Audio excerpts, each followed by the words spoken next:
Hi guys, welcome back to AVC. Today's going to be my second review for the Origin Oxva. Earlier on today I did the device itself. This review, just a quick review for the Unicoil RBA section. Doing it separately because some of you may already own the device. Don't want to watch a review for that again. All you're interested in is going to be the RBA section. So like I said, I'm doing this one as well. This is going to be the box it comes in. It says Oxva Unicoil RBA. Shows you a little picture of it itself. It says it's for the Origin, the X and the Origin X. On the back, a few details, a little scratch and check. Inside this bag, we're going to find a little baggie with a screwdriver, some O-rings and some spare post screws. Another baggie with some cotton and a coil. That coil is going to be a NI80, 2.5 in a millimeter diameter, coming out at 0.6 ohm. Not using that coil, obviously, going to use my own. Can also get a 510 adapter to help you bed in the coil and dry fire it. And the RBA section itself. It's going to be just like a coil really. This part is just unscrew to reveal the build deck. What I do like with this build deck from Oxva is these post screws. Some of these small RBA coils, the post screws are literally opposite each other. So you can get really small coil in. These ones are spaced further apart. One leg will go under here. One leg will go under here. To get quite a nice sized coil in here. And there's the airflow under the coil. It's quite a big hole. It's probably about a 3.5 millimeter air hole. When you put the coil in here, going to just trim the legs, put the cotton through, and drape it down inside here. Inside that bag is a coil with an inner diameter of 2.5 millimeter. I'm going to use my Vape coil as always. I'm going to be using a 2-core parallel fused Clapton coil, 38 gauge. This is going to be coming in at about a 0.91 ohm. What I'm going to do first, screw this down.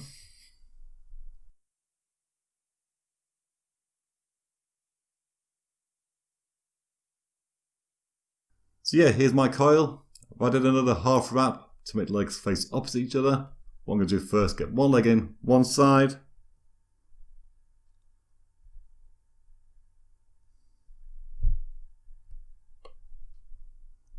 Once that's in, just going to screw it down.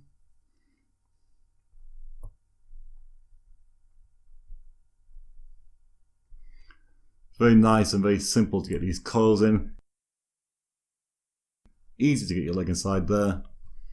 Going to get my rod then after that. And then put the other side in. So, screw that one down as well.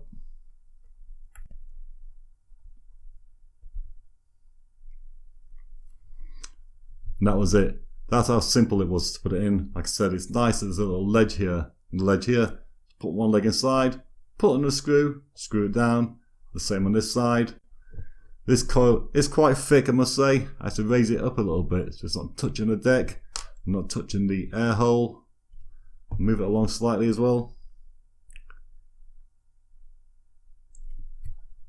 When it's inside, just make sure that that coil isn't touching the post or the air deck. If you had a smaller coil, you could pull it down a bit tighter towards the airflow. This is quite a big coil, I must say. That's probably about as low as I can get it. About there's going to be fine. Just going to transfer this to the device and check the ohms. Now normally I would use my little cutters. Because this is quite a small RBA section, I think it's easier to just get hold of a pair of nail clippers and cut the wires. You want to make sure when you cut those wires, you really are close to the screw. If it's sticking out a little bit, get your screwdriver, just bend it over slightly. That leg is not quite underneath there. Sorry guys, let's readjust that.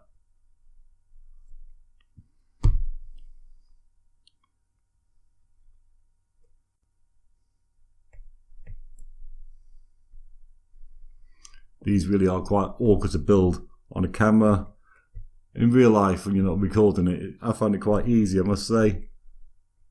Bend it all the way under the screw. And then just try and screw it down again.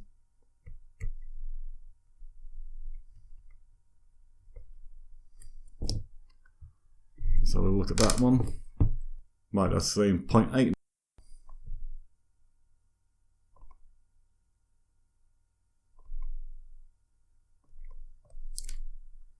Still saying 0.8. You got to really make sure you screw down these screws really tight.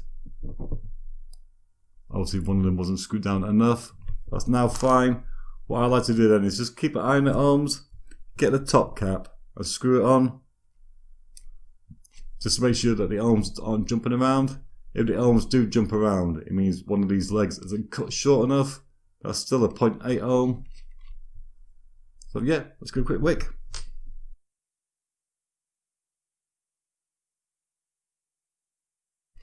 You want to cut the cotton about the same length as the RBA section itself.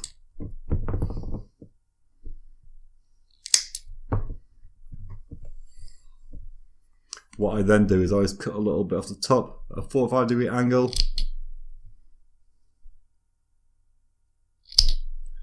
I've never really fluffed this cotton out. I will then juice it to pull it inside the channels properly. Don't want too much cotton going down here into the channel, but a little bit, I must say. The juice, like earlier on, is going to be my element e-liquid banana nut. Give it a few fires. What I then do is the little tail of the cotton, just push down into the channel slightly, pat it in place on both sides. I find that as you screw down the top cap, it pushes the cotton more into place. Still 0.8 ohm. So screw it off here. Put your fingernail inside the little channel there and unscrew the 510 adapter. I'm just going to zoom up. Take this coil off the airflow. Screw on the RBA.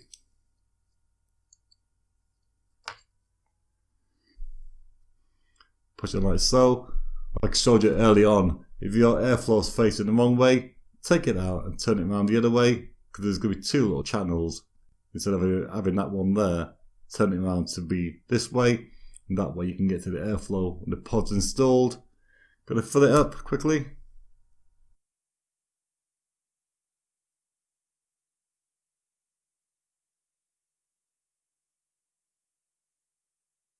Get your device, same as before, just push it in and then turn it sideways and it goes into place.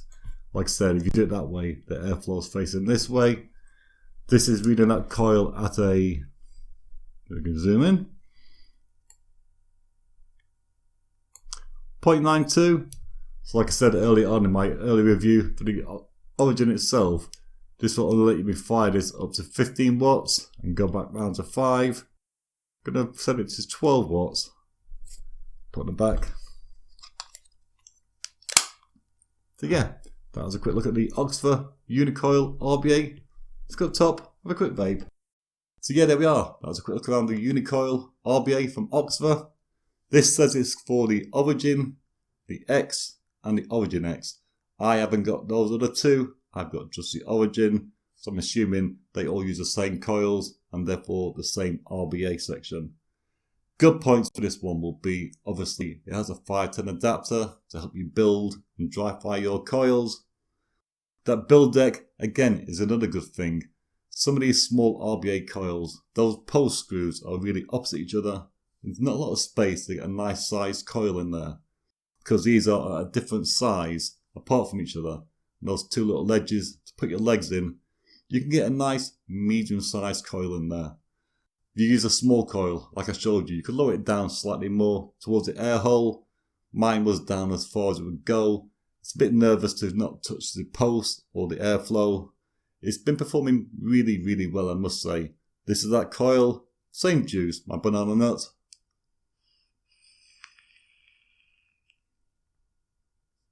Really, really good flavour. That flavour, of course, will depend on you, the coil you use, the juice you use, and the cotton you use.